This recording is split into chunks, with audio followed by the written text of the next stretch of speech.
It's now time to talk about Swagger. What is Swagger? What is Swagger Hub, and where do we use it? Well, first of all, before you develop an API to even reach Postman to test it, you have to design an API. So first you design, then you develop, and then you test. So here we're going to talk about how we design APIs, and it's mainly done through Swagger Hub, right? So Swagger Hub uses its own language called OpenAPI, which it uses to design these APIs. And typically,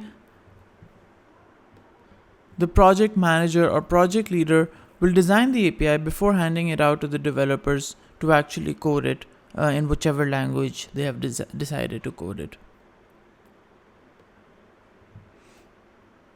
So how do you start designing the API? So first you want to go to Swagger editor, and then you'll essentially, let's say you're designing something, an e-commerce website for different clothing stores, right? So you have this, you're designing this website and you want to design an API to go with it. So you're going to use Swagger Hub, which is their website, but you need to keep in mind that they have two versions. One is Swagger 2.0 and then they have OpenAPI 3.0. They're quite similar, but 3.0 is the upgraded version, and there have been some changes over time. So first of all, you'll understand this better as you use the tool actually, but essentially all the security information has been put into one category, all the server information has been put into one category, and definitions, parameters, and responses in the old version have all been put together into something called components.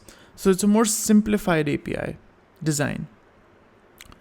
Remember, you're not implementing the API in Swagger, just designing it. So you will see how the design works, and it's designed with documentation at the same time. So over here you can see you can refer to responses, right?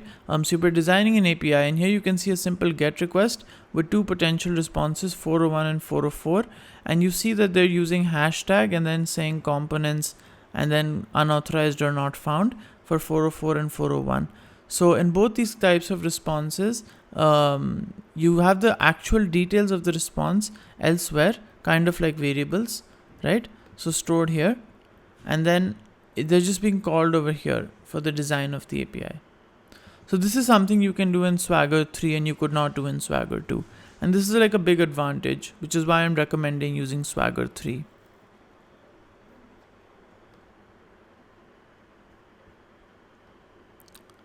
Another advantage which Swagger 3.0 or OpenAPI 3.0 gave us is the ability to have multiple servers in our definitions. In Swagger 2, you hard-coded one server and then developed an API on top of that server, or designed an API on top of that server. But in 3.0, you have the ability to have different designs and different servers within the same Swagger design. Now let's see some simple examples which have been created in Swagger, right? So here we have a sample GET endpoint. So you'll notice that this is a GET request, right? It's mentioned over here. GET request. Okay. One thing about Swagger is you can design the API in JSON or YAML.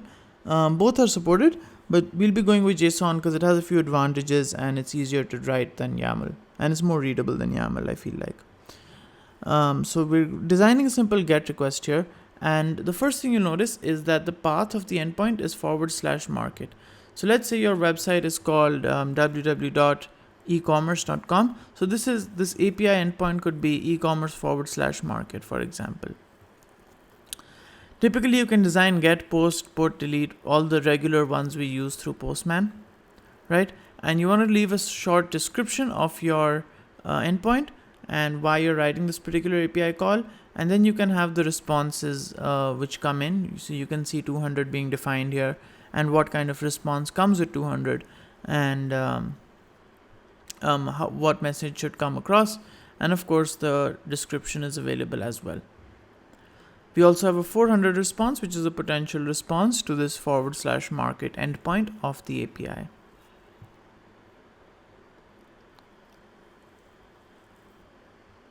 So here now you can see a post endpoint.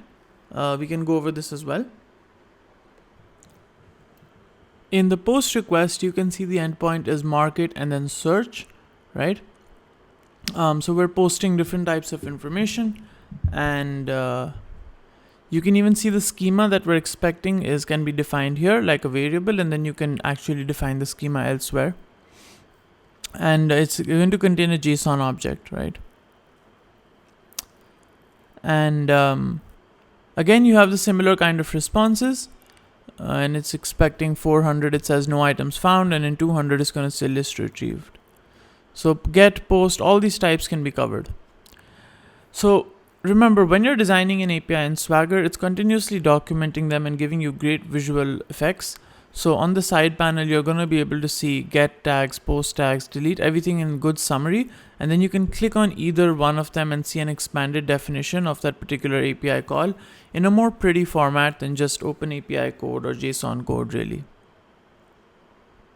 So here you can see the get request expanded, and here you can see the post request in Swagger. So you can already see why we choose to design APIs in Swagger, because it's so visually easy to the eye.